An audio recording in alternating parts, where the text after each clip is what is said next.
Right, so I just actually did the entire patch notes with my mic muted. So let's try that again. Hello, this is another patch notes rundown by me. This time it's patch 0.3, June 21st, 2019. This was released last night, but I played quite a bit of the patch already, so some of this is definitely provided with some extra context of playing some games today. Uh, I am using tfttactics.gg, the website.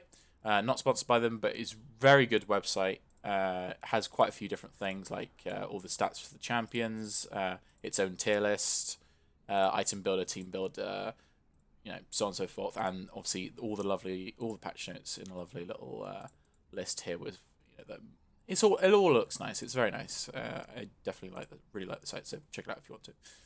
Anyway, yeah, let's just get into the patch then again. Akali, health reduced from 600 to, increased rather, from 600 to 700, and 5 point strike damage increased from 150 to 350 scaling to 150 500 scaling. Not surprised about this whatsoever. Ninjas are pretty weak to begin with. Like Shen is alright, but he's used in other sort of comps like Blindmaster comps and so on. Kedden's used, but he's mainly used for his ult. Like ninjas don't really have like a kind of ninja comp that they can go for. Really, there's only four of them. A couple of them are 3 costs, a 4 cost, and then a 2 cost. Like it's a bit weird. It would be really nice to see like some potential ninja comps coming along. But really, like they're nowhere near it. At least this is a good start, like in the right direction. She definitely needed something, and hopefully this just increases her picks. I've seen her a little bit more over the last few hours of playing, but again, like not anything significant. She really kind of needs probably a bit more. But again, it depends whether Riot actually want to do that. Aurelion Sol and Brand, no changes for now, but they're keeping their eyes on these two. Sorcerer slash magic damage teams are already powerful and may get even stronger with the reintroduction of Lulu into the meta at plus nerfs to attack speed items. Spoiler, they have got a more powerful. Now that Lulu is not a piece of shit and actually works. Yeah, like Sorcerer team comps are pretty insane. Aurelion Sol's buff, I massively underrated. I wasn't too sure that Aurelion Sol would get too far up there into the upper echelons, but he's easily a top 3 champion, if not the best now over Draven. Some still might say Draven. I could definitely see that. I would love it to be Draven, but unfortunately it might actually be Aurelion Sol. But it also might be Brand, who knows? Both Aurelion Sol, Brand, and Draven are definitely in that kind of top 3. So again, you can make some arguments for some other units being above them and maybe not in the top 3. But yeah, I easily think Aurelion Sol, Brand, and Draven are the top 3. They're very powerful. Draven should probably stay there. Like he's still, I think, at a reasonable state. Aurelion Sol and Brand maybe not so much. I mean, Brand's pretty good. I quite like the versatility of Brand, even though he is quite powerful. But yeah, I think Aurelion Sol definitely needs to be changed, and I'm actually going to be looking forward to those future changes. Best part of the patch, cho'gath. Rupture AoE radius increased from 2 to 3. Rupture stun duration reduced from 2.5 to 3.5 scaling to 2 to 2.5 scaling.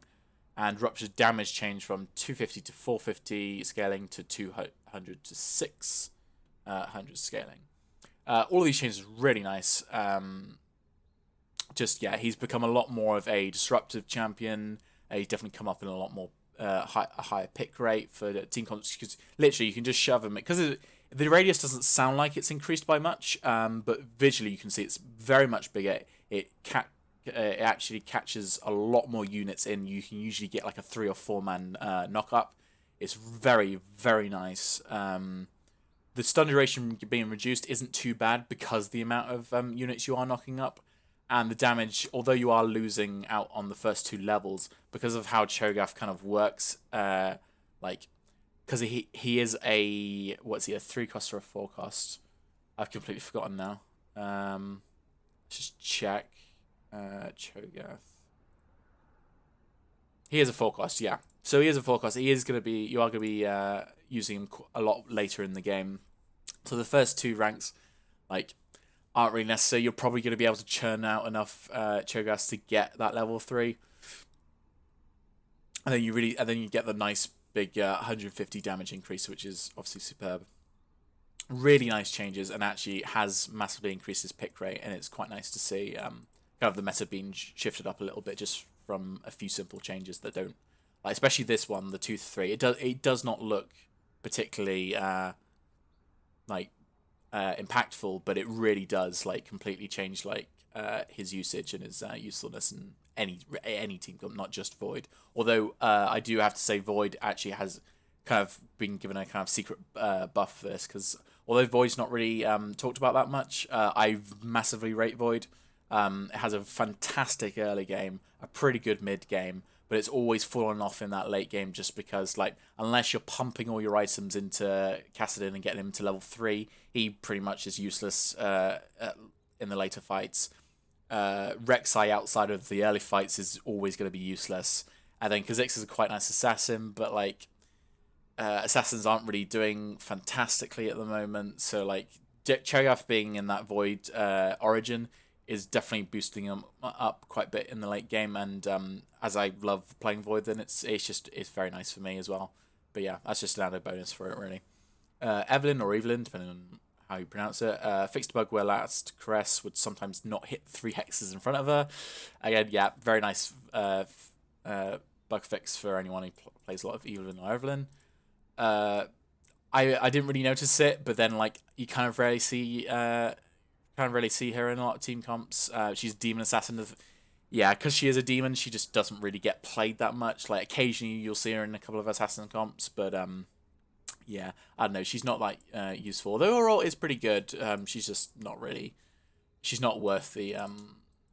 She's not worth it just because like yeah the demon. On to a better bug fix. Lulu fixed bug where Lulu's spell would not cast. Yeah, she was completely just a non-champion in the game, but now that they've actually fixed it, she's actually being used a lot more in Yordle and Sorcerer comps. Obviously, the Yordle comp, it makes sense and it helps towards your Yordle count, but the Sorcerer comp is really where she is strong. Absolutely pumping out the damage, and also the ult is just insane utility and just prolongs your team surviving in the fight so much. Yeah, definitely, she's like just absolutely been thrust into that like kind of top 5, top 10, even maybe even top 5 kind of ranking. Like she is just that powerful, and it's it's kind of hilarious. She was just kind of broken and not played at all for this long. Well, obviously it's only been a few days, but still, like yeah. On Sejuani, Glacial Prison damage reduced from 150 to 350 scaling to 100 to 250 scaling. Yeah, this is kind of not too surprising. Sejuani is a pretty strong pick, able to go into glacial comps and night comps, which are pretty good. Yeah, Glacier's always been kind of annoying, but I think the kind of Glacial as OP is a little overhyped. It's pretty good. This change plus the change we'll just talk about just after is a very nice change, but they kind of don't want to go any more. They end up nerfing Glacial champions like Sejuani within the Glacial origin, then it's a little. I think it's definitely a little overkill. No matter what, how many people start whining about it, but you know it's fine. Like as we see in Glacial, just go through that now. Proc chance reduced from 25, 35, 45 to 20, 30, 30, 45. So yeah, the first 2 ranks are changing, but again, like Glacial is a late game comp. It's designed to like you're slowly ramping up, occasionally winning the fights in the early to mid game, and then once you get to that end game of 6 Glacial champion units, you're just absolutely wrecking fools left, right, and center. Just absolutely just locking them down in that late game, unless they can deal with it. So like really, you don't really care about the first 2 early levels. It's still a reasonably high percentage chance, not much of a change, and your final tick for for getting the 6 units is exactly the same. So if you play a lot of Glacial, you really don't have anything to complain about. Items, this is where it gets pretty interesting. Recurve Bow and Gwynsu's Rage Blade have been nerfed, which is very much necessary. Gwynsu's Rage Blade, pretty much like the best item in the game by far. But although this is obviously a nerf to Rage Blade, I think the nerf to Recurve Bow is a lot more significant and will actually have a bit of a bigger impact. The Rage Blade going down from 4% to 3% per stack of attack speed. it is obviously going to affect the attack speed, but it's not going to be that noticeable. From playing a few hours, like, I have not really noticed it. It's still very potent. It might not be the OP pick, but it's still easily the best item in the game. Then with the recurve bow, however, that it is a reasonable chunk off of its flat attack speed. So yeah, like getting the recurve bow early on champions is definitely going to have an impact, and you'll definitely see it when playing. But again, if you're quickly building into Rageblade or other items,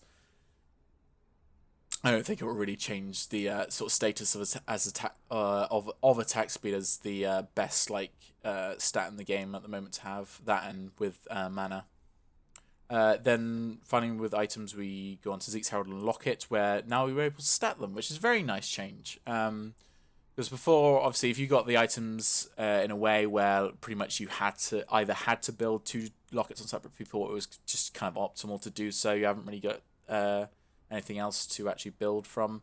Then it kind of sucked because apparently it wasn't actually stacking. But now that it is stacking, it's a very nice change for both items. And really, I hope this will open up potential to have like attack speed comps or tank comps where you're ignoring the origin and classes. You're just going for those stats instead. So you can have a couple, like 2 or 3 Zeke's Heralds on a team. So you can have kind of a big attack speed comp with maybe some like rangers or gunslingers.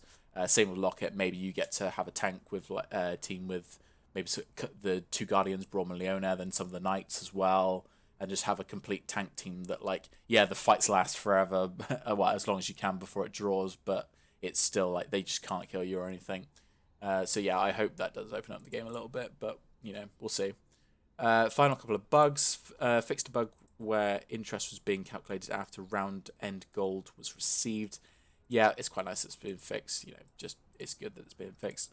And then finally, fixed a bug where units picked in shared draft would sometimes lose their items when auto combined.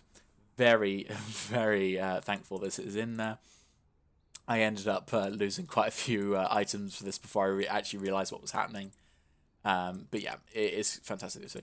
Though one situational thing that I'm not sure about is that if you do have, let's say, a level 2 out on the board that has 3 full items already, a level 2 and 2 level 1s in your bank.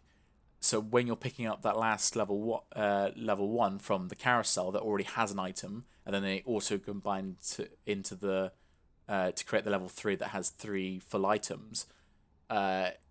Obviously, beforehand, that item just completely disappeared, but I'm not sure if that was part of this bug or whether that's actually an intended thing where, because you have 3 full items, they want to get rid of it. So we'll have to just see. I haven't come across it yet. It would be nice if it just dropped into your item pool, but yeah, not sure about that. We'll just have to see. But yeah, overall, absolutely fantastic patch. I don't really disagree with anything. It's very, very nice changes all around. Cho'gath definitely being the biggest changes and most it's kind of welcome. Although actually, I suppose the Quince's Rage Blade will also be the most welcome. Though I don't think it'll be actually that impactful, as I said. So yeah, that's it. Thanks for watching.